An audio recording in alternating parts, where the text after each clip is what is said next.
एक चक्र या एक पहिया हमारे सूक्ष्म शरीर में प्राण ऊर्जा का एक बिंदु है। हमारे शरीर के भौतिक समकक्षों जैसे शिराओं, धमनियों और तंत्रिकाओं में स्थित होता है। प्राण या जीवन शक्ति जब भी अवरुद्ध हो जाती है, तब उसको मुक्त करने का बेहद फायदेमंद तरीका है योग। योग सड़ी हुई और दुर्गंधित ऊर्जा को मुक्त करता है और हमारे तंत्र में मुद्राओं और श्वास के माध्यम से ताजा ऊर्जा को आमंत्रण देता है। आपको पता होना चाहिए कि ये योग परंपरा आदि अनंत कालों से सत्य सनातन धर्म का अनभिन्न अंग रहा है। योग का क्षेत्र बहुत विशाल है। योग एक ऐसी विधि है जिसके माध्यम से व्यक्ति वो सब प्राप्त कर सकता है जो एक आम आदमी के लिए संभव नहीं है। योग से आप अलौकिक शक्तियों के जानकार बन जाएंगे। आपके अंदर एक अलग ही प्रकार की ऊर्जा का समावेश होगा जिससे आपका जीवन आनंद से भर जाएगा। त्रिदेव, जिन्हें ब्रह्मा, विष्णु, महेश कहा जाता है, ये सभी योग के महाज्ञाता हैं। इन्हीं योग से त्रिदेव अपने अपने कर्तव्य को पूर्ण करने में सक्षम हो पाते हैं और पूरे ब्रह्मांड को संचालित करते हैं। तो मित्रों, आज हम आपको शरीर में स्थित 7 चक्रों के बारे में बताने वाले हैं। योग के द्वारा इसे कैसे जागृत करें, इनकी संपूर्ण जानकारी देंगे। मित्रों, सबसे पहला चक्र मूलाधार चक्र है। यह गुदा और लिंग के बीच 4 पंखुड़ियों वाला यह आधार चक्र है। 99.9 लोगों की चेतना इसी चक्र पर अटकी रहती है और वे इसी चक्र में रहकर मर जाते हैं। जिनके जीवन में भोग, संभोग और निद्रा की प्रधानता है, उनकी ऊर्जा इसी चक्र के आसपास एकत्रित रहती है। इसका बीज मंत्र लन है। मनुष्य तब तक पशुवत है जब तक कि वह इस चक्र में जी रहा है। इसीलिए भोग, निद्रा और संभोग पर संयम रखते हुए इस चक्र पर लगातार ध्यान लगाने से यह चक्र जागृत होने लगता है। चक्र जगाने की विधि। आप एक जगह आराम से बैठ जाएं, अपनी रीढ़ की हड्डी को सीधा रखें और अपने ध्यान को अपने पेरिनियम यानी गुदा और जननेंद्रियों के बीच के स्थान पर केंद्रित करें। अपनी तर्जनी, उंगली और अंगूठे के साथ एक वृत्त बनाएं। हथेलियों को अपने घुटनों पर आकाश की ओर देखते हुए हाथों को विश्राम कराएं। गहरा श्वास लें और छोड़ दें। 7 से 10 श्वास लेते हुए दोहराएं। इस चक्र के जागृत होने पर व्यक्ति के भीतर वीरता, निर्भीकता और आनंद का भाव जागृत हो जाता है। सिद्धियां प्राप्त करने के लिए वीरता, निर्भीकता और जागरूकता का होना जरूरी है। दूसरा स्वाधिष्ठान चक्र है, जो लिंग मूल से 4 अंगुल ऊपर स्थित है, जिसकी 6 पंखुड़ियां हैं। अगर आपकी ऊर्जा इस चक्र पर ही एकत्रित है तो आपके जीवन में आमोद प्रमोद, मनोरंजन, घूमना फिरना और मौजमस्ती करने की प्रधानता रहेगी। यह सब करते हुए ही आपका जीवन कब व्यतीत हो जाएगा आपको पता भी नहीं चलेगा और अंत समय आप पछताएंगे। इसका बीज मंत्र वन है। जीवन में मनोरंजन जरूरी है, लेकिन मनोरंजन की आदत नहीं। मनोरंजन भी व्यक्ति की चेतना को बेहोशी में धकेलता है। चक्र जगाने की विधि। अपनी गोद में अपने दाहिने हाथ को बाएं हाथ पर रखकर विश्राम कराएं। हथेलियां आकाश की ओर रहें। दोनों आराम से बैठ जाएं। अपनी रीढ़ की हड्डी को सीधा रखें और अपने ध्यान को अपनी नाभि के नीचे 1 इंच के क्षेत्र में से लेकर पहली लुम्बर वर्टिब्रा तक केंद्रित करें। अंगूठे हल्के से एक दूसरे से स्पर्श करें। गहरा श्वास लें और छोड़ दें। 7 से 10 श्वास लेते हुए दोहराएं। इसके जागृत होने पर क्रूरता, गर्व, आलस्य, प्रमाद, अवज्ञा, अविश्वास आदि दुर्गुणों का नाश होता है। सिद्धियां प्राप्त करने के लिए जरूरी है कि ये सारे दुर्गुण समाप्त हो, तभी सिद्धियां आपका द्वार खटखटाएंगी। तीसरा मणिपुर चक्र है। नाभि के मूल में स्थित रक्तवर्ण का यह चक्र शरीर के अंतर्गत मणिपुर नामक तीसरा चक्र है, जो 10 दल कमल पंखुड़ियों से युक्त है। जिस व्यक्ति की चेतना या ऊर्जा यहाँ एकत्रित है, उसे काम करने की धुन सी रहती है। ऐसे लोगों को कर्मयोगी कहते हैं। ये लोग दुनिया का हर कार्य करने के लिए तैयार रहते हैं। इसका बीज मंत्र र हैं। अपने कार्य को सकारात्मक आयाम देने के लिए इस चक्र पर ध्यान लगाएंगे। चक्र जगाने की विधि। आराम से बैठ जाएं, अपनी रीढ़ की हड्डी को सीधा रखें और अपने ध्यान को अपनी नाभि से लेकर सोलर प्लेक्सस और 8वीं थोरेसिक वर्टिब्रा तक केंद्रित करें। अपनी उंगलियों को सीधा रखें, सामने की ओर देखते हुए एक दूसरे को शीर्ष पर छूती हुई हों। अपने अंगूठों के साथ वी की आकृति बनाएं। दाहिना अंगूठा बाएं अंगूठे को क्रॉस करते हुए रहे। गहरा श्वास लें और छोड़ दें। 7 से 10 श्वास लेते हुए इसे दोहराएं। इसके सक्रिय होने से तृष्णा, ईर्ष्या, चुगली, लज्जा, भय, घृणा, मोह आदि कषाय कल्मश दूर हो जाते हैं। यह चक्र मूल रूप से आत्मशक्ति प्रदान करता है।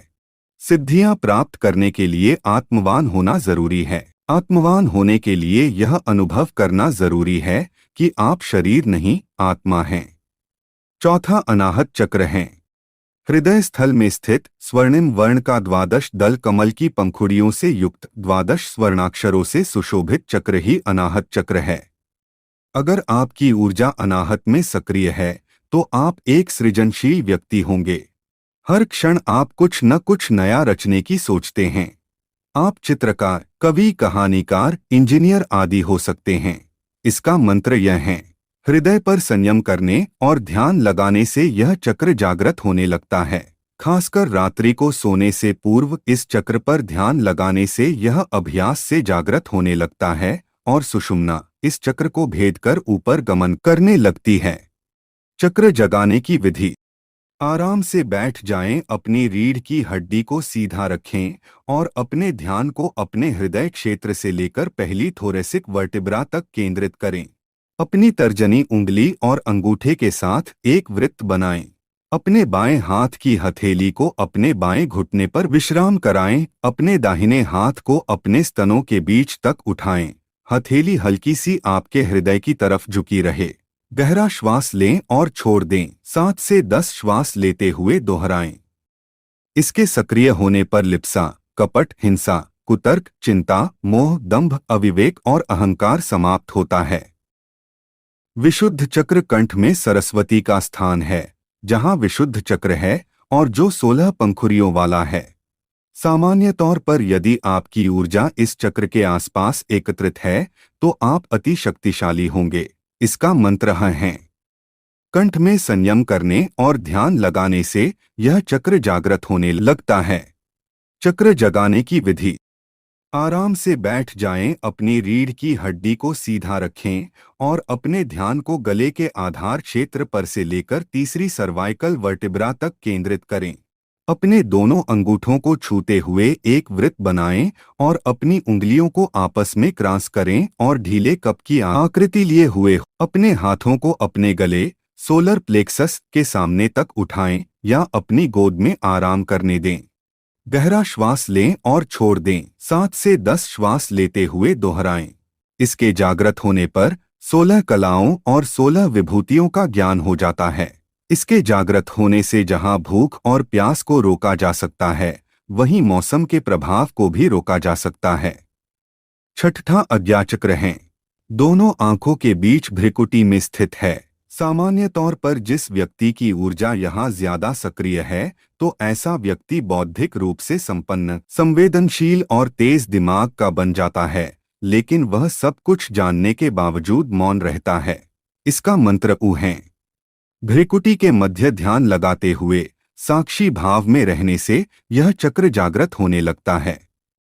चक्र जगाने की विधि: आराम से बैठ जाएं, अपनी रीढ़ की हड्डी को सीधा रखें और अपने ध्यान को अपनी तीसरी आंख के क्षेत्र पर केंद्रित करें। भौहों के बीच के बिंदु से थोड़ा ऊपर से शुरू होकर पहली सर्वाइकल कशेरुका तक खोपड़ी के आंतरिक भाग को शामिल करते हुए अपने दोनों अंगूठों तथा दोनों तर्जनी उंगलियों के सिरों को आपस में स्पर्श कराते हुए हृदय का आकार बनाएं।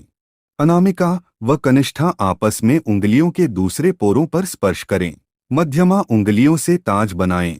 अपने हाथों को उठाएं, तीसरे नेत्र सोलर प्लेक्सस के सामने रखें या अपनी गोद में विश्राम करने दें। गहरा श्वास लें और छोड़ दें। 7 से 10 श्वास लेते हुए दोहराएं।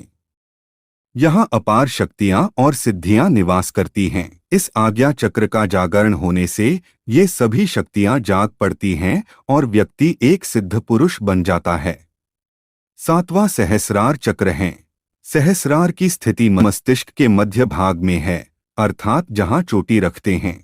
यदि व्यक्ति यम नियम का पालन करते हुए यहां तक पहुंच गया है तो वह आनंदमय शरीर में स्थित हो गया है।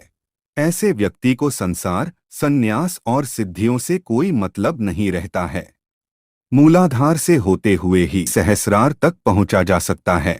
लगातार ध्यान करते रहने से यह चक्र जागृत हो जाता है और व्यक्ति परमहंस के पद को प्राप्त कर लेता है। चक्र जगाने की विधि। आराम से बैठ जाएं, अपनी रीढ़ की हड्डी को सीधा रखें और अपने सिर के शीर्ष पर स्थित अपने मुकुट के क्षेत्र पर और अपनी खोपड़ी से ऊपर 3 इंच तक अपना ध्यान केंद्रित करें। उंगलियों को आपस में अंदर की ओर क्रॉस करते हुए और बाएं अंगूठे को दाएं के नीचे रखें। इस तरह से हाथों को जकड़ लें। दोनों अनामिका उंगलियों को उठाएं और मुकुट बनाएं। अपने सिर के ऊपर से दोनों हाथों को उठाएं, सोलर प्लेक्सस के सामने या अपनी गोद में विश्राम कराएं। गहरा श्वास लें और छोड़ दें। 7 से 10 श्वास लेते हुए दोहराएं। शरीर संरचना में इस स्थान पर अनेक महत्वपूर्ण विद्युतीय और जैवीय विद्युत का संग्रह है। यही मोक्ष का द्वार है। मित्रों, कुंडलिनी शक्ति कोई देवी देवता या फिर भूत पिशाच नहीं होती हैं। यह शक्ति बाहर से भी नहीं आती हैं। यह शक्ति हमारे संपूर्ण शरीर में समाई हुई समस्त नाड़ियों का सूक्ष्म चेतनात्मक ऊर्जा तत्व है। हमारी प्राण शक्ति का केंद्र कुंडलिनी को अंग्रेजी भाषा में सरपेंट पावर कहते हैं। विज्ञान अभी इसको नहीं मानता, लेकिन कुंडलिनी शक्ति सुषुम्ना नाड़ी में नाभि के निचले हिस्से में सोई हुई अवस्था में रहती है। यह हमारे शरीर में उपस्थित रहकर संपूर्ण शरीर के क्रियाकलापों को संचालित करने वाली ऊर्जा ही कुंडलिनी ऊर्जा है। हमारे शरीर से बाहर संपूर्ण ब्रह्मांड जिस ऊर्जा से गतिमान हो रहा है, चल रहा है, वह ऊर्जा ही कुंडलिनी ऊर्जा है। अर्थात हमारे शरीर के अंदर संपूर्ण क्रियात्मकता का कारण कुंडलिनी ऊर्जा है और संपूर्ण ब्रह्मांड की गतिविधियों का कारण भी कुंडलिनी ऊर्जा ही है। सरल वचनों में कहे तो जो शक्ति ब्रह्मांड में उपस्थित हैं, वो हमारे भीतर हैं। हमारे शरीर के प्रत्येक अंग एवं अवयव में चेतना शक्ति का संचार हो रहा है और प्रत्येक स्थान में चेतन तत्व विद्यमान है। किंतु संपूर्ण शरीर में से मूलाधार चक्र, जहां पर जनन ग्रंथियां हैं, वहां पर हमारे शरीर की सर्वाधिक ऊर्जा संग्रहित होती है। यही केंद्र ऐसा है जहां पर नवजीवन सृजन करने की शक्ति संग्रहित होती है। साधारणतया हमारी मूलाधार चक्र की शक्ति अधोगामी अर्थात बाहर की ओर निकलने के लिए ही होती है, किंतु जब साधक योग साधना का सहारा लेता है तो उसकी वह ऊर्जा ऊर्ध्वगामी होने लगती है। यहाँ पर सबसे बड़ी बात समझने की यह है कि शरीर में विद्यमान वीर्य ऊपर खींचे, ऐसा आवश्यक नहीं है, बल्कि मूलाधार चक्र जो हमारे सूक्ष्म शरीर में विद्यमान है, उसके अंदर जो चेतन तत्व है, उसकी ऊर्जा ऊपर की ओर उठने लगती है। जबकि वीर्य हमारे स्थूल शरीर की वस्तु है, वीर्य का सिर्फ सूक्ष्म चेतना तत्व ही कुंडलिनी शक्ति के द्वारा ग्रहण किया जाता है। कुंडलिनी शक्ति वीर्य की शक्ति नहीं, बल्कि यह प्राण शक्ति है। प्राण अर्थात वायु। हमारे शरीर के अंदर विद्यमान वायु की शक्ति है, किंतु जब प्राण शक्ति पूर्णतया जागृत हो जाती है तो इसके प्रभाव से साधक वीर्य को पूर्णतया स्वाधिष्ठान चक्र से सहस्रार चक्र में प्रवाहित करने में समर्थ निश्चित रूप से हो जाता है। जागृत प्राणवायु के प्रभाव से और ध्यान की ऊर्जा के माध्यम से साधक वीर्य को वाष्प रूप में बदलने में समर्थ हो जाता है। दूसरी बात यह कि कुंडलिनी जागृत हो जाना ही समस्त दिव्य शक्तियों को प्राप्त कर लेने की निश्चित शर्त नहीं है। यह ऊर्जा का प्रवाह है जो मूलाधार चक्र से सहस्रार चक्र तक होने लगता है। इससे सिर्फ इतना सा कहा जा सकता है कि साधक अब उस परब्रह्म परमात्मा से संपर्क साध सकता है। इसके आगे आप जो जो साधना को बढ़ाते हैं, वैसे वैसे संपूर्ण ब्रह्मांड में आपकी साधना की ऊर्जा प्रसारित होने लगती है और जो परिणाम आप साधना से लेना चाहते हैं, वैसी स्थितियां एवं परिस्थितियां उत्पन्न होने लगती है। कुंडलिनी शक्ति का कार्य क्या है, इसे विस्तार से जानते हैं। मित्रों, कुंडलिनी ही वह ऊर्जा है, इससे सभी नाड़ियों का संचालन होता है। योग में मानव शरीर के भीतर 7 चक्रों का वर्णन किया गया है। कुंडलिनी को जब ध्यान के द्वारा जागृत किया जाता है, तब यही शक्ति जागृत होकर मस्तिष्क की ओर बढ़ते हुए शरीर के सभी चक्रों को क्रियाशील करती है। योग अभ्यास से सुप्त कुंडलिनी को जागृत कर इसे सुषुम्ना में स्थित चक्रों का भेदन कराते हुए सहस्रार तक ले जाया जाता है। यह कुंडलिनी ही हमारे शरीर, भाव और विचार को प्रभावित करती है। ये 7 चक्र इस प्रकार हैं: मूलाधार, स्वाधिष्ठान, मणिपुर, अनाहत, विशुद्धि, आज्ञा और सहस्रार। नाड़ी और चक्रों का संबंध। मित्रों, नाड़ियां इड़ा, पिंगला और सुषुम्ना नाड़ियों को शुद्ध करने के लिए सभी तरह के प्राणायाम का अभ्यास करना चाहिए। इनके शुद्ध होने से शरीर में स्थित 72,000 नाड़ियां भी शुद्ध होने लगती हैं। सुषुम्ना नाड़ी मूलाधार से आरंभ होकर यह सिर के सर्वोच्च स्थान पर अवस्थित सहस्रार तक आती है। सभी चक्र सुषुम्ना नाड़ी में ही विद्यमान हैं। यह चक्र नाड़ियों से बना एक सेप रहता है। इड़ा को गंगा, पिंगला को यमुना और सुषुम्ना को सरस्वती कहा गया है। इन 3 नाड़ियों का पहला मिलन केंद्र मूलाधार कहलाता है। यह नाड़ियां एक दूसरे से यहीं पर मिलती है, इसलिए मूलाधार को मुक्त त्रिवेणी और आज्ञा चक्र को युक्त त्रिवेणी कहा गया है। चक्र क्या है? मित्रों, मेरुरज्जु में प्राणों के प्रवाह के लिए सूक्ष्म नाड़ी है, जिसे सुषुम्ना कहा गया है। इसमें अनेक केंद्र हैं, जिसे चक्र अथवा पदम कहा जाता है। कई नाड़ियों के एक स्थान पर मिलने से इन चक्रों अथवा केंद्रों का निर्माण होता है।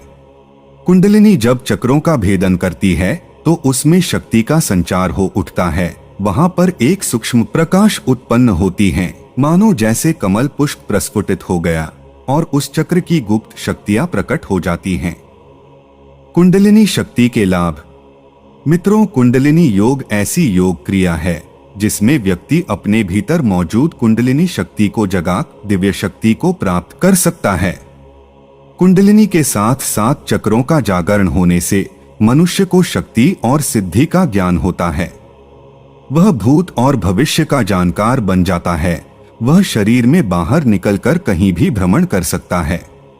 वह अपनी सकारात्मक शक्ति के द्वारा किसी के भी दुख दर्द दूर करने में सक्षम होता है। कुंडलिनी जागरण के नियम। मित्रों, इसके लिए सर्वप्रथम स्वयं को शुद्ध और पवित्र करें। शुद्धता और पवित्रता आहार और व्यवहार से आती है। आहार अर्थात सात्विक और सुपाच्य भोजन तथा उपवास और व्यवहार अर्थात अपने आचरण को शुद्ध रखते हुए सत्य बोलना और सभी से विनम्रता पूर्वक मिलना। दूसरी बात, स्वयं की दिनचर्या में सुधार करते हुए जल्दी उठना और जल्दी सोना। प्रातः और संध्या को संध्या वंदन करते हुए नियमित रूप से प्राणायाम, धारणा और ध्यान का अभ्यास करना। तीसरी बात, कुंडलिनी जागरण के लिए कुंडलिनी प्राणायाम अत्यंत प्रभावशाली सिद्ध होते हैं। अपने मन और मस्तिष्क को नियंत्रण में रखकर कुंडलिनी योग का लगातार अभ्यास किया जाए तो 6 से 12 माह में कुंडलिनी जागरण होने लगती है। मित्रों, मूलाधार चक्र ऊर्जा शरीर की बुनियाद है।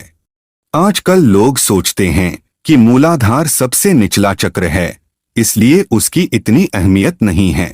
लेकिन ऐसा बिल्कुल नहीं है, क्योंकि जिस तरह किसी घर का अगर बुनियाद मजबूत नहीं है तो आप उस पर अधिक मंजिल को खड़ा नहीं करते हैं और भूकंप आने पर यह डगमगा सकता है। इसी प्रकार शरीर के अन्य 6 चक्रों का बुनियाद मूलाधार चक्र को माना गया है, क्योंकि यह 6 चक्र एक के ऊपर एक मंजिल का निर्माण करते हैं। जो भी यह सोचता है कि बुनियाद पर ध्यान देने की जरूरत नहीं है, वह दरअसल भ्रम में है।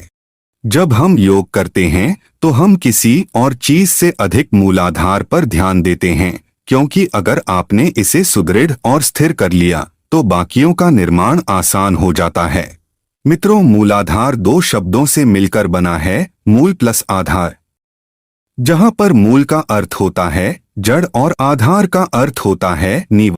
मनुष्य शरीर का निर्माण उसकी मां के गर्भ से होता है, तो उसकी जड़ें वही से होती है और उसका आधार भी वही है। आपको पता ही होगा कि शिशु के मनुष्य रूप में आकार लेने से पहले वो मात्र एक मांस का गोला होता है। धीरे धीरे वो मनुष्य शरीर धारण करता है। मूलाधार चक्र का स्थान। यह चक्र मेरुदंड की अंतिम हड्डी या गुदाद्वार के मुख्य के पास स्थित होता है, या यूं कहे कि ये मनुष्य के रीढ़ की हड्डी के बिल्कुल नीचे स्थित होता है, जिसके कारण इसे जड़ चक्र के नाम से भी जाना जाता है। यह मानव चक्रों में सबसे पहला चक्र है और इसका भौतिक शरीर के साथ एक अभिन्न संबंध है। मूलाधार चक्र अनुत्रिक के आधार में स्थित है। यह मानव चक्रों में सबसे पहला है। मूलाधार चक्र पशु और मानव चेतना के मध्य सीमा निर्धारित करता है। इसका संबंध अचेतन मन से है, जहां पिछले जीवनों के कर्म और अनुभव संग्रहित होते हैं। इस चक्र की दो संभावनाएं हैं। इसकी पहली प्राकृतिक संभावना है संभोग की और दूसरी संभावना है ब्रह्मचर्य की, जो ध्यान से प्राप्य है। संभोग प्राकृतिक संभावना है और ब्रह्मचर्य इसका परिवर्तन है। मूलाधार चक्र का मंत्र। इस चक्र का मंत्र है लम। मूलाधार चक्र को जागृत करने के लिए आपको लम मंत्र का जाप करते हुए ध्यान लगाना होता है। मूलाधार चक्र के चिन्ह की ऊर्जा और ऊपर उठने की गति दोनों की विशेषता होती है। चक्र का रंग लाल है, जो शक्ति का रंग है। शक्ति का अर्थ है ऊर्जा, गति, जागृति और विकास। लाल सुप्त चेतना को जागृत कर सक्रिय, सतर्क चेतना का प्रतीक है। मूलाधार चक्र का एक दूसरा प्रतीक चिन्ह उल्टा त्रिकोण है, जिसके दो अर्थ हैं। एक अर्थ बताता है कि ब्रह्मांड की ऊर्जा खींच रही है और नीचे की ओर इस तरह आ रही जैसे चिमनी में जा रही हो। अन्य अर्थ चेतना के ऊर्ध्व प्रसार का द्योतक है। त्रिकोण का नीचे की ओर इंगित करने वाला बिंदु प्रारंभिक बिंदु है, बीज है, और त्रिकोण के ऊपर की ओर जाने वाली भुजाएं मानव चेतना की ओर चेतना के प्रगटीकरण के द्योतक हैं। मूलाधार चक्र का प्रतिनिधित्व करने वाला पशु 7 सूंडों वाला एक हाथी है। हाथी बुद्धि का प्रतीक है। 7 सूंडे पृथ्वी के 7 खजानों की प्रतीक हैं। मूलाधार चक्र का तत्व पृथ्वी है। मूलाधार चक्र जागरण के प्रभाव। जब मनुष्य के अंदर मूलाधार चक्र जागृत हो जाता है तो अपने आप ही उसके स्वभाव में परिवर्तन आने लगता है। व्यक्ति के भीतर वीरता, निर्भीकता और आनंद का भाव जागृत हो जाता है। दूसरे शब्दों में हम कह सकते हैं कि सिद्धियां प्राप्त करने के लिए वीरता, निर्भीकता और जागरूकता का होना जरूरी है। इस चक्र के जागृत होने से मन में आनंद का भाव भी उत्पन्न हो जाता है। ध्यान रहे कि सबसे पहले मूलाधार चक्र को ही जागृत करना पड़ता है। जब व्यक्ति अपनी कुंडलिनी शक्ति को जागृत करना चाहता है तो उसकी शुरुआत भी उसे मूलाधार चक्र से ही करनी पड़ती है। मूलाधार चक्र जागृत करने की विधि। मूलाधार चक्र के सांकेतिक चित्र में 4 पंखुड़ियों वाला एक कमल है। ये चारों मन के 4 कार्यों मानस, बुद्धि, चित्त और अहंकार का प्रतिनिधित्व करते हैं। मनुष्य तब तक पशुवत है जब तक कि वह इस चक्र में जी रहा है। इसीलिए भोग, निद्रा और संभोग पर संयम रखते हुए इस चक्र पर लगातार ध्यान लगाने से यह चक्र जागृत होने लगता है। इसको जागृत करने का दूसरा नियम है यम और नियम का पालन करते हुए साक्षी भाव में रहना और इस प्रणाली को अपनाना है। सबसे पहले आराम से बैठ जाएं और अपनी रीढ़ की हड्डी को सीधा रखें। इसके बाद अपने ध्यान को अपने पेरिनियम यानी गुदा और जननेंद्रियों के बीच के स्थान पर केंद्रित करें। अब आप अपनी तर्जनी उंगली और अंगूठे के साथ एक वृत्त बनाएं। हथेलियों को अपने घुटनों पर आकाश की ओर देखते हुए रखते हुए हाथों को विश्राम कराएं और गहरा श्वास लें और छोड़ दें। आप इसको 7 से 10 श्वास लेते हुए दोहराएं। मूलाधार चक्र को जागृत करने के लिए कुछ दुष्कर्मों जैसे संभोग, भोग और नशा से दूर रहना होगा। जब तक कोई व्यक्ति अपने पहले शरीर में ब्रह्मचर्य तक नहीं पहुंचता, फिर अन्य केंद्रों की संभावना पर काम करना मुश्किल होता है। अब आप यह सोच रहे हैं कि कैसे पता लगेगा कि कुंडलिनी जागृत हो चुकी है या नहीं। तो चलिए हम कुंडलिनी जागरण के संकेत को जानते हैं। पहला संकेत है कि यदि ध्यान करते हुए आपकी रीढ़ की हड्डी गर्म महसूस होती है तो समझ लीजिए ऊर्जा जागृत हो चुकी है और ऊर्जा ऊर्ध्व गमन कर रही है। दूसरा संकेत है कि यदि आसन में बैठे हुए मूलाधार चक्र में आपको चिंटियां चलने जैसा अनुभव होता है तो समझ लीजिए कि ऊर्जा क्रियाशील हो रही है। तीसरा संकेत है कि आप यदि किसी भी चक्र पर ध्यान लगाते हैं और उस चक्र में आपको प्रकाश दिखाई देने लगता है तो निश्चित मानकर चलिए आपकी ऊर्जा सक्रिय हो चुकी है। तो मित्रों, यह थी मूलाधार चक्र को जागृत करने के विधि व इससे जुड़ी विशेष जानकारी।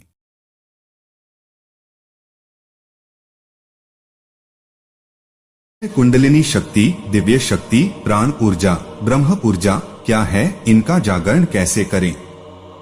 मित्रों, लोग कुंडलिनी शक्ति को लेकर काफी उत्सुक और जिज्ञासु होते जा रहे हैं।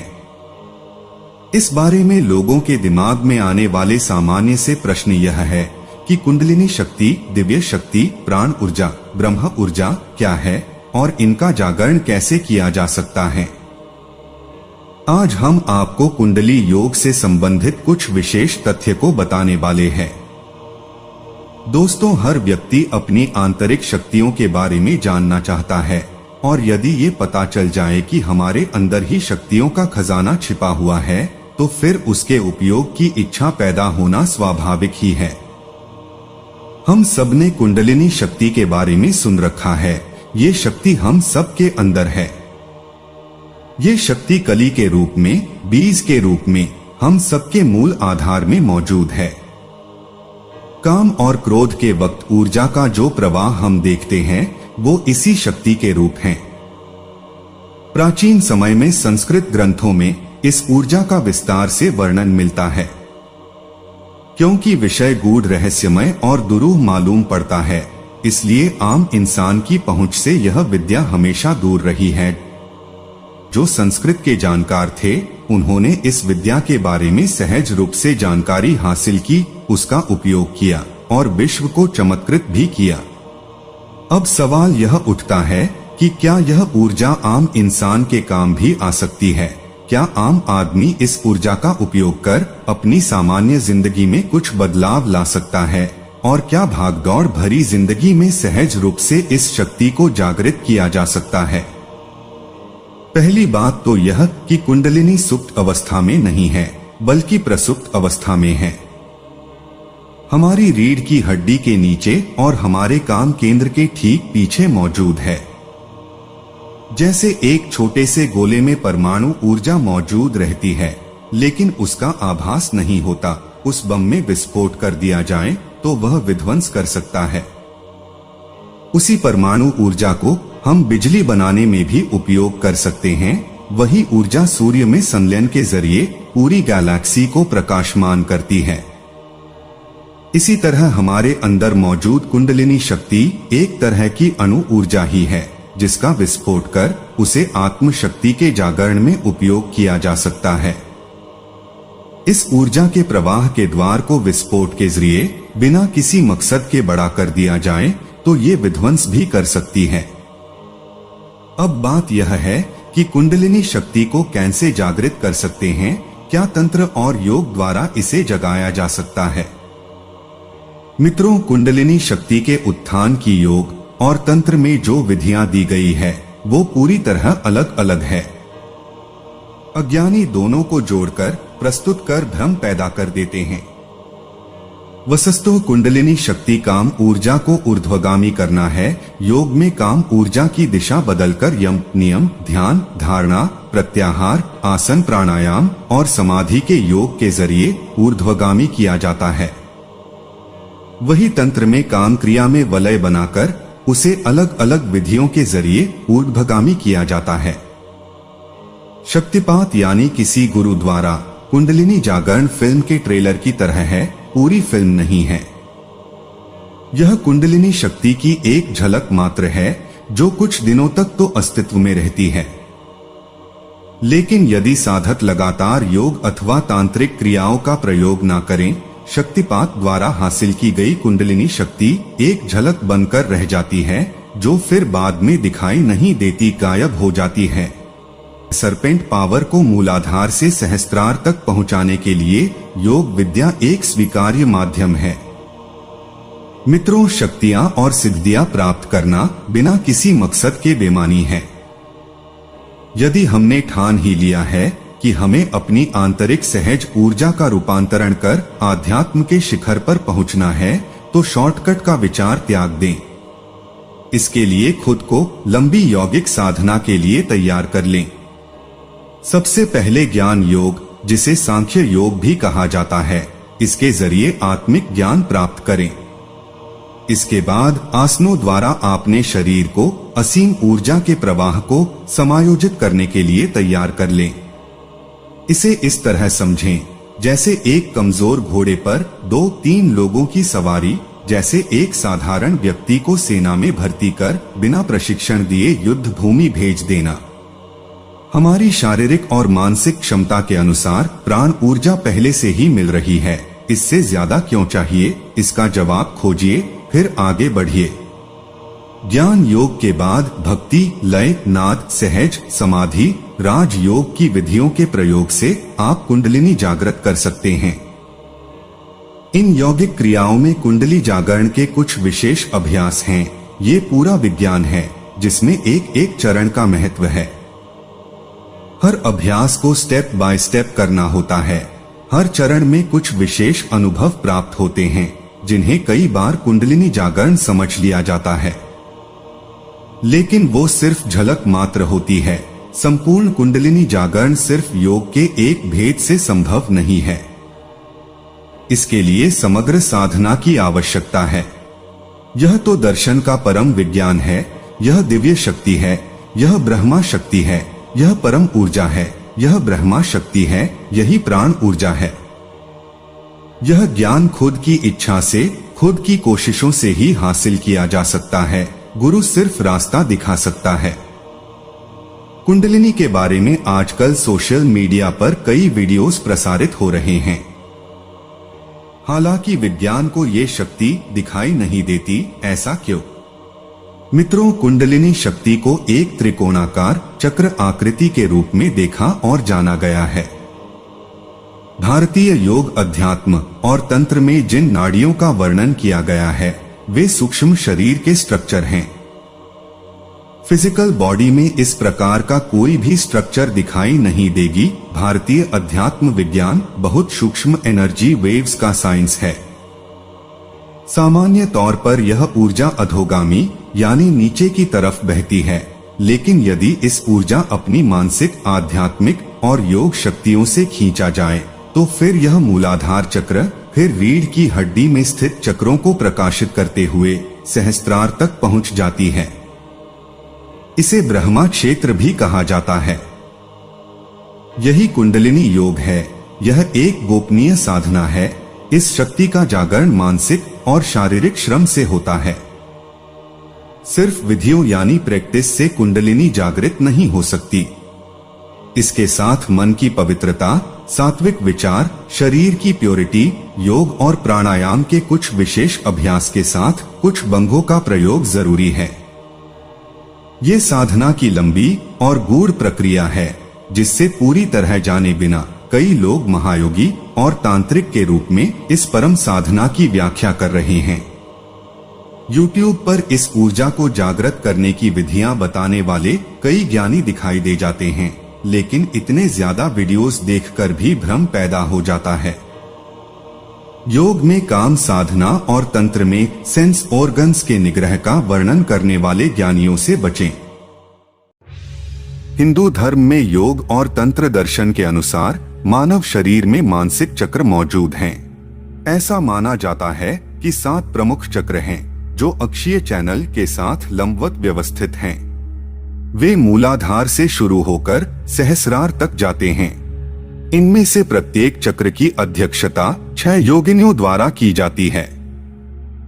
इन 6 योगिनियों में से लाकिनी वह योगिनी या देवी है जो मणिपुर चक्र की अध्यक्षता करती है। उन्हें सभी की उपकारी के रूप में जाना जाता है। मित्रों, देवी लाकिनी के स्वरूप को समझाने से पहले हम आपको मणिपुर चक्र के बारे में थोड़ा विस्तार से बता दे कि यह क्या है। मित्रों, मानव शरीर में 7 चक्र होते हैं। मणिपुर चक्र तंत्र और योग साधना की चक्र संकल्पना का तीसरा चक्र है।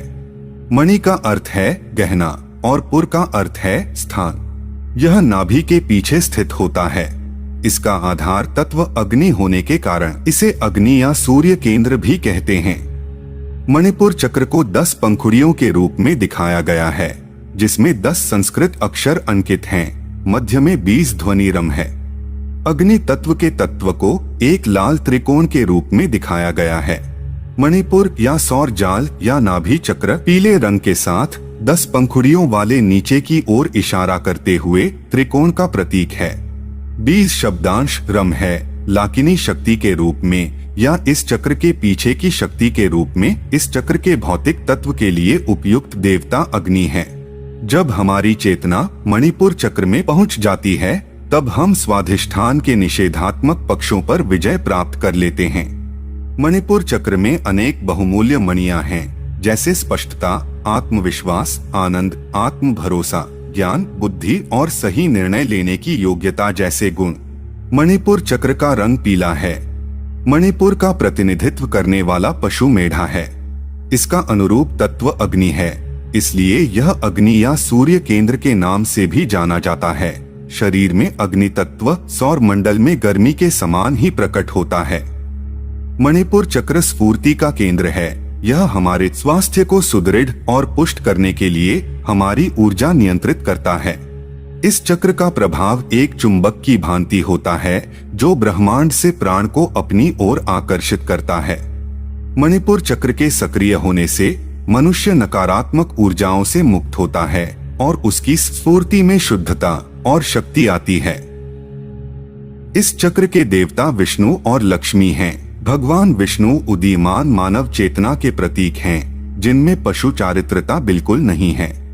देवी लक्ष्मी प्रतीक है भौतिक और आध्यात्मिक समृद्धि की, जो भगवान की कृपा और आशीर्वाद से फलती फूलती है। पाचक अग्नि के स्थान के रूप में यह चक्र अग्न्याशय और पाचक अवयवों की प्रक्रिया को विनियमित करता है। इस केंद्र में अवरोध कई स्वास्थ्य समस्याओं का कारण बन सकते हैं, जैसे पाचन में खराबियां, परिसंचारी रोग, मधुमेह और रक्तचाप में उतार चढ़ाव। तथापि एक दृढ़ और सक्रिय मणिपुर चक्र अच्छे स्वास्थ्य में बहुत सहायक होता है और बहुत सी बीमारियों को रोकने में हमारी मदद करता है। जब इस चक्र की ऊर्जा निर्बाध प्रवाहित होती है, तो प्रभाव एक शक्तिपुंज के समान निरंतर स्फूर्ति प्रदान करने वाला होता है। शारीरिक रूप से मणिपुर पाचन को नियंत्रित करता है। मानसिक रूप से यह व्यक्तिगत शक्ति को नियंत्रित करता है। भावनात्मक रूप से यह विस्तार को नियंत्रित करता है और आध्यात्मिक रूप से विकास के सभी मामलों को नियंत्रित करता है।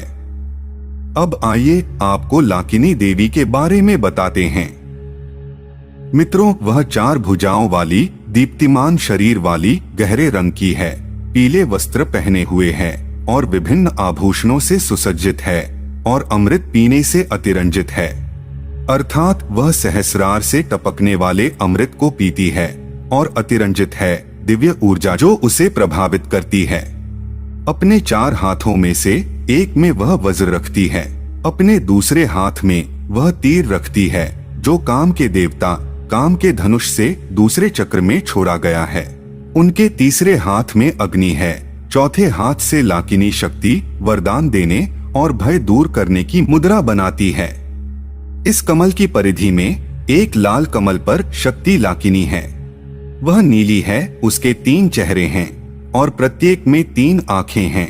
वह 4 भुजाओं वाली है और अपने हाथों से वज्र और शक्ति हथियार रखती है और भय को दूर करने और वरदान देने के संकेत देती है। उसके दांत भयंकर उभरे हुए हैं और वह चावल और दाल को पकाकर मांस और खून के साथ मिलाकर खाने की शौकीन है। मणिपुर चक्र के बारे में एक विवरण में देवी लाकिनी भगवान रुद्र की पत्नी है। मणिपुर चक्र का बीज मंत्र रम अक्षर है। इस मंत्र के ऊपर बिंदु या बिंदु के भीतर देवता रुद्र का वास है। जो लाल या सफेद रंग के 3 आंखों वाले, प्राचीन पहलू वाले, चांदी की दाढ़ी वाले और सफेद राख से सने हुए हैं। वह वरदान देने और भय दूर करने के संकेत करते हैं। वह या तो बाघ की खाल पर बैठा है या बैल पर, और उनकी शक्ति देवी लाकिनी है। उसका रंग काला या गहरा नीला सिंदूरी है। 3 चेहरे, प्रत्येक की 3 आंखें, चतुर्भुज है, हाथ में वज्र है, कामदेव के धनुष से छोड़ा गया बाण है, आग है और वरदान देने तथा भय को दूर करने का इशारा करती है। वह लाल कमल पर विराजमान है। यह मणिपुर चक्र में स्थित है। मणिपुर चक्र नाभि की जड़ में रीढ़ की हड्डी के मध्य स्थित होता है। वास्तव में यहाँ बाहर की ऊर्जा घूमती हुई इस केंद्र में जाती है और यहाँ से यह ऊर्ध्वगामी होकर अनाहत चक्र को प्राप्त होती है। सिंदूरी नीलिमा से युक्त यह देवी 3 मुख वाली, प्रत्येक मुख पर 3-3 नेत्रों वाली, बाहर की ओर नुकीले दांतों से युक्त, दाहिने हाथ में वज्र और आग्नेयास्त्र हैं। बाएं हाथ में कर और अभय मुद्रा धारण किए हुए हैं। वह स्थूल बदना, अत्यंत मदत्त, उन्नत स्तनों, भारी नितंबों, स्थूल जंघाओं से युक्त है। यह बाघ की खाल और नाथा आभूषणों से युक्त है। इसके मुख्य में रक्त, मांस, चर्बी है और यह सब कुछ भक्षण कर लेने की मुद्रा है। वास्तव में यह देवी नाभि चक्र के द्वारा बाहर से ऊर्जा लेकर अंदर भक्षण करती है और उससे नई ऊर्जा बनाकर ऊर्ध्वगामी प्रेषण करती है। इस देवी का यह प्राचीन स्वरूप है। सौम्य रूप में लक्ष्मी इनका ही प्रतिरूप है। इस देवी को नृत्य पसंद है, अच्छे भोजन, मांस आदि पसंद है। यह मद में रुचि रखती है। शरीर में मांस और चर्बी, शरीर का आकार, भार आदि इसी देवी के कारण निर्मित होता है। इसे भोजन और रति पसंद है। लाकिनी के 2 रूप होते हैं। नाभि की धारा जब ऊर्ध्वगामी होकर इसके केंद्र से मिलती है तो शीर्ष और पेंदे में 2 बिंदु बनते हैं। साधक निचले की साधना करके ऊपर को भी सिद्ध कर लेते हैं। यह एक दूसरे से जुड़े हुए हैं। लाकिनी मंत्र साधना के लिए मंत्र सिद्ध यंत्र माला लेकर ही जाप करने से सिद्धि मिलती है। लाकिनी नाम ललिता सहस्रनाम में भी आता है। नाम 503 में लाकिन्यांभा स्वरूपिणी है, जिसका अर्थ है कि त्रिपुरा सुंदरी मणिपुर चक्र में लाकिनी के रूप में दिखाई देती है। मित्रों, अगर आपके जीवन में कोई लक्ष्य नहीं है और आप अपने जीवन के लक्ष्य खोजना चाहते हैं तो आपको अपना स्वाधिष्ठान चक्र जागृत करना पड़ेगा। इसके अलावा अगर आपको sexual organ, liver, kidney, pancreas, adrenal ग्रंथि, रीढ़ की हड्डी का मध्य हिस्सा आदि में कोई भी परेशानी है तो इसका मतलब है कि आपका स्वाधिष्ठान चक्र जागृत नहीं है। इस वीडियो में मैं आपको उन तरीकों के बारे में बताएंगे जिनसे आप कुछ दिनों में ही अपने स्वाधिष्ठान चक्र को जागृत कर पाएंगे। तो चलिए वीडियो को शुरू करते हैं।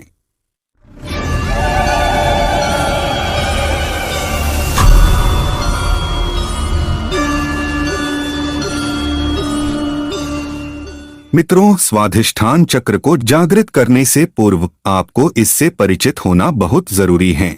तो आइए पहले हम आपको स्वाधिष्ठान चक्र से परिचित करवाते हैं।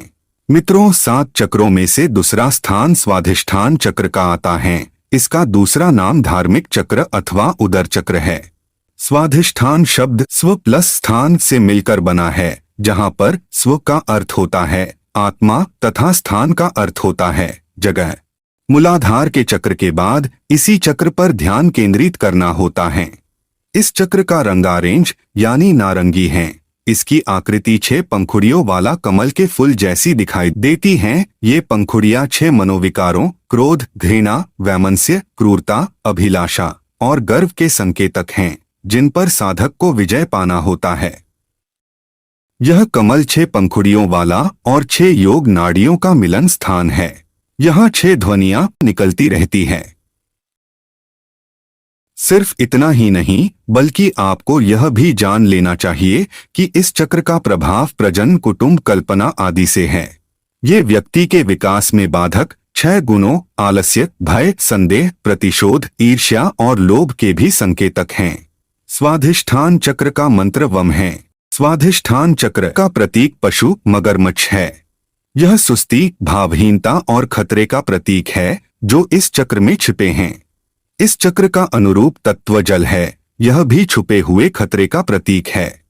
इस चक्र का देवता ब्रह्मा और सरस्वती हैं। इस चक्र का स्थान नाभि के ठीक 2 इंच नीचे त्रिकास्थि के निचले छोर में स्थित होता है। हमारे शरीर के अंदर sexual organ, liver, kidney, pancreas, adrenal ग्रंथि, रीढ़ की हड्डी का मध्य हिस्सा आदि इस सभी का जुड़वा स्वाधिष्ठान चक्र से होता है। अब जानते हैं कि स्वाधिष्ठान चक्र जागृत होने पर क्या क्या लाभ मिलता है। मित्रों, हमारे शरीर में कोई भी विकार जल तत्व के ठीक न होने से उभरता है और ऐसे में इस चक्र के जागृत होने से जल तत्व का संपूर्ण ज्ञान भी मिलता है और इससे आपके समस्त प्रकार के शारीरिक समस्याओं का नाश होता है। मित्रों, जिस व्यक्ति की स्वाधिष्ठान चक्र कमजोर रहता है वह व्यक्ति नदी, तालाब और अधिक जल को देखकर डरते हैं, लेकिन इस चक्र के जागने से ये समस्या खत्म हो जाती है। इस बात को हम सभी जानते हैं कि मनुष्य के शरीर का 3/4 भाग जल है। मन मनुष्य की भावनाओं के वेग को प्रभावित करता है। आपको यह भी बता दें कि इस चक्र वाले स्थान से ही प्रजनन क्रिया संपन्न होती है तथा इसका संबंध सीधे चंद्रमा से होता है। इस चक्र को जागृत कर व्यक्ति एक दैवीय गुणों से संपन्न देवताओं के समान शिशु को उत्पन्न कर सकते हैं, लेकिन इसके पश्चात व्यक्ति को बहुत भारी कीमत चुकानी पड़ती है। चक्र जागने पर कैसा अनुभव होता है? जब स्वाधिष्ठान चक्र जगता है तो व्यक्ति को स्वाधिष्ठान चक्र के स्थान पर एक प्रकाश दिखाई देने लगता है। यह प्रकाश सूर्य के रंग के समान प्रतीत होता है। इस चक्र के जागने पर आपको अपने अंदर जब आप ध्यान लगाते हैं तो आपको जल प्रतीत होंगे। इस चक्र के जागने पर व्यक्ति भावनात्मक हो जाते हैं, यानी उसके अंदर भावनाओं की सागर बहने लगती हैं। लेकिन जो व्यक्ति अपने आप को बिना तैयार किए हुए इस साधना को करते हैं उनके साथ बहुत उथल फूथल होने लगती हैं, और जो व्यक्ति कुंडलिनी जागरण से पूर्व अपने आप को तैयार किए रहते हैं तो वे इस चक्र के जागृत होने पर आनंद का अनुभव करते हैं। ऐसे तो इसके बहुत से अनुभव हैं, में से कुछ ही अनुभवों को हमने आपको बताया है।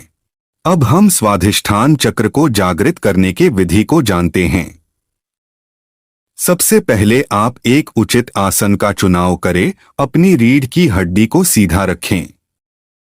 उसके बाद अपनी गोद में अपने दाहिने हाथ को बाएं हाथ पर रखकर विश्राम कराएं। हथेलियां आकाश की ओर रहें, दोनों आराम से बैठ जाएं और अपने ध्यान को अपनी नाभि के नीचे 1 इंच के क्षेत्र में से लेकर पहली लुम्बर वर्टिब्रा तक केंद्रित करें। अंगूठे हल्के से एक दूसरे से स्पर्श करें। उसके बाद आप वम मंत्र का उच्चारण करें। गहरा श्वास लें और छोड़ दें। 7 से 10 श्वास लेते हुए दोहराएं। इसको आप रोज 10 दिन तक लगातार करें, आपको इसका अनुभव जरूर होगा।